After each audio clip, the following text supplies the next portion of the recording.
now taking stock of VECV on the back of their September sales, as well as their outlook for the full year, as well as any kind of commentary they have on the new PM EDrive scheme as well. We're now joined by Mr. Vinod Aggarwal, MD and CEO of VECV. Good afternoon, sir, and thank you so much for joining us today. I wanted to start off with the September sales numbers because it was a very strong show by VECV in this particular month. When you look at the competition as well, both players have reported negative sales outlook, while you've shown 5 to 6% growth in this particular month. Talk to us what led to this particular growth, and we'll get into the FY24 outlook in just a bit. But just for September, what led to this strong growth?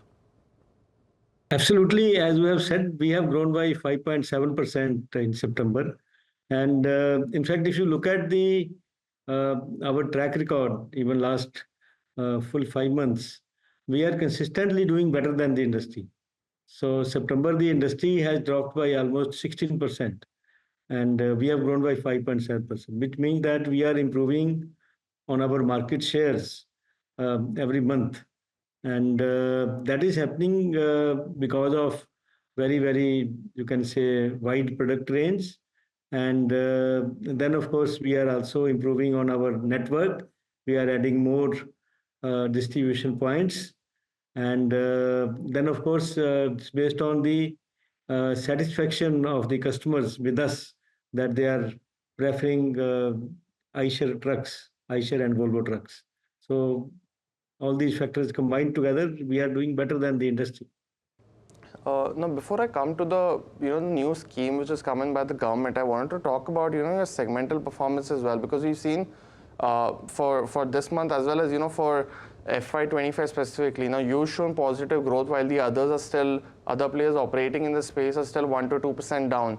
Now you have shown good growth in the heavy duty trucks specifically, while the light and medium duty trucks has been around 3 to 4% fall for these first 6 months, for the first half of FY25. How are you seeing the market now going forward for both these segments? Because it's a divergent trend that's happening in the industry versus what's happening at VECV. So just talk to us on that also a bit. Fundamentally, if you look at the heavy duty trucks first, in heavy duty trucks, we are still relatively a very small player. So we have a very high room for growth. We are still both eicher and Volvo brands put together. We have a market share of around 9.7%, which is still, you can say it is much lower as compared to the other players. So therefore, we have very clear objective that we have to consistently improve in our market shares in heavy duty trucks. And that's what we have been doing over the past few years. Step by step, steadily, we are improving the heavy duty trucks market share based on a you can say very wide product range and improved distribution network and better customer satisfaction with our products. For example, we are offering better fuel efficiency. We are all our trucks are connected, and we are offering various services which are based on these connected trucks. Very advanced telematics system. We are providing predictive maintenance. So we are providing various types of value-added services which customers are preferring, and they are liking that. And more customers are therefore moving towards our trucks. So that is why we are improving the market share. And if you look at the light and medium duty trucks also, even though there is a drop as compared to the previous year, but that drop is less than the drop in the industry. So therefore, in the light and medium duty trucks also, our market share is consistently improving. YTD basis, our market share is now 35% plus.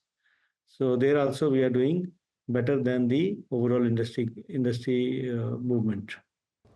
Point well taken, Mr. Aggarwal. Now, just wanted to shift focus a bit to the electric truck side as well, because we've seen the new scheme announced in the PM EDrive scheme. Now, there is, while we're still awaiting the final prints of the scheme, there is an understanding that roughly about 35 to 40% allocation will go towards buses, as well as trucks will also getting a higher exposure now compared to FAME 2. How are you seeing the new PM EDrive scheme as a whole? And I'll come to the payment security mechanism a bit later on. Just wanted to understand on allocation and what's announced until now on the PM EDrive scheme. How do you see that playing out over the next couple of years? And where is VECV in terms of electric trucks as well as LCVs as well specifically? If you look at the EDrive scheme, PM EDrive scheme, now all the details are available. Government has already issued the notification and they have given the complete details that how much is the allocation for each category of vehicles.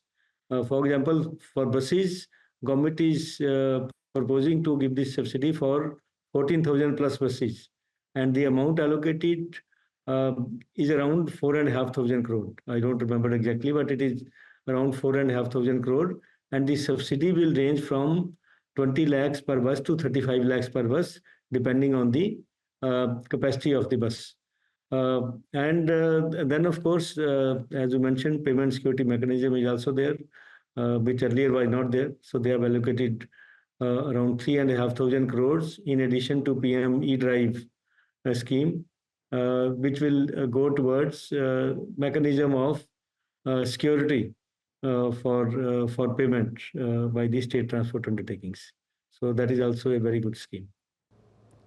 Just wanted a bit more color on this because you mentioned previously in our previous conversations as well that the absence of this payment security mechanism is keeping you out of the market because the current mechanisms or the fares that is allocated and the operationalizing of the buses for the next 10 to 12 years once you sell the buses as well is a key concern that you had. How are you seeing and what's the current strategy for VECV after this change and addition of payment security mechanism? I think that was one of the very big concern for the entire industry, that the buses were given on gross cost contract basis, under which you are not only giving the bus on a lease basis, you are also running and maintaining the buses. And of course, you get the payment in the form of per kilometer basis every month. Now, this payment has to come for 12 years. Since this 12 year is a very long period and the exposure is on the state transport undertakings, so there was the risk of payment coming on time during this 12-year period. Therefore, the industry had been discussing with government that unless there is a security mechanism by which the payment is guaranteed, suppose there is some default in any payment, then of course there should be some mechanism under which that default can be corrected immediately. So that government has now addressed that concern. So therefore, we are expecting now the new tenders will be floated by CESL, and then under those tenders we will participate. And of course, we have all the products, and we are very keen to participate in these tenders. Well, that's great to hear, Mr. Aggarwal. So, just confirming, so you already have a EV bus product that's already ready to go in the market.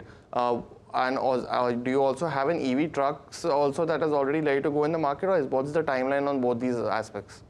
No, we have both the products. We have the trucks also, and we have the buses also. Just one final question, Mr. Aggarwal. Now, how are you seeing the fiscal year for VECV as well as for the industry? Because while quarter one was very strong, which was a key surprise for many, quarter two has been a key laggard, which generally is slower for the industry, for commercial vehicle segment specifically. Now, the impetus has shifted to growth in H2 itself. So how are you seeing the industry growth for Q2 for trucks as well as buses specifically? And if anything, you can quantify for VECV as a whole for FY25. I know you are in silent period for Q2, but for FY25, how are you seeing the volume growth for VECV as well? Like as you have rightly said, the Q2 has been down as far as the entire industry is concerned. Like for example, the month of September, the industry has been down by around 16% for 3.5 ton and above vehicles. The months of July and August also were down by 8% and 9% respectively. So the entire quarter two has been down. Quarter one, of course, there was growth. So both the quarters put together, the industry is down around by 2% first 6 months. And as against this drop of 2.2%, I think we have a growth of 3.5%. So we have consistently done better than the industry. Now, if you look at second half, I think there are a lot of positive factors in the second half, which should give better situation for the industry. For example, uh, infrastructure investments will start in a big way because the government has now allocated a lot of allocated money for the infrastructure projects in the last two cabinet meetings.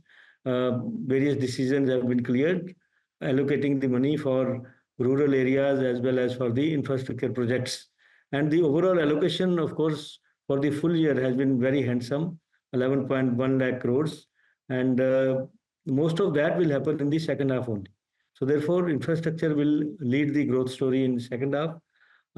Apart from that, the other fundamental factors are also better, like monsoon has been better this year. Rural economy is relatively better as compared to the earlier years. We have seen the two-wheelers also are now doing well. Scooters are doing better, which are largely in the rural economy. So therefore, rural economy is better. There is a good economic case for doing more replacements. Then, of course, we are also expecting that there will be some respite in the interest rates. Reserve Bank of India might reduce the interest rates in the coming months because inflation is better controlled.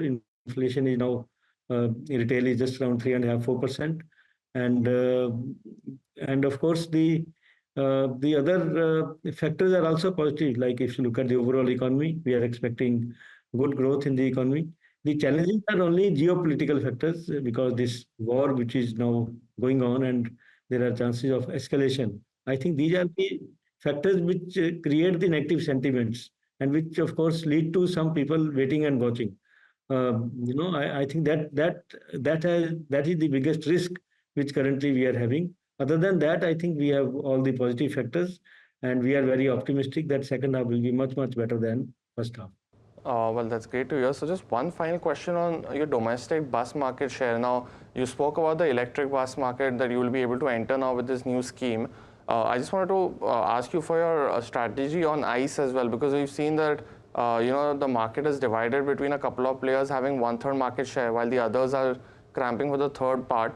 How are you seeing the strategy for VECV specifically on the ICE bus market over the next 12 to 24 months, if longer term as well? Do you have any kind of target market share that you want to achieve? If you look at the bus market, in fact, that is the segment which is doing very well. Even though the trucks are down in the first half, the buses have grown by 21% in 6 months. And buses are all-time high. Even last year also, bus market was all-time high. And this year, first 6 months, there is further growth of 21% on the higher base. So therefore, I think the bus market is doing very well. And within the bus market, we are also doing much better. Our market share in the light and medium duty buses, it is around 24-25%. And in heavy duty buses, we are around 10%. So overall, we are growing in the bus market also. And we have good plans even for second half. And we are expecting to have good growth in the bus market in second half as well.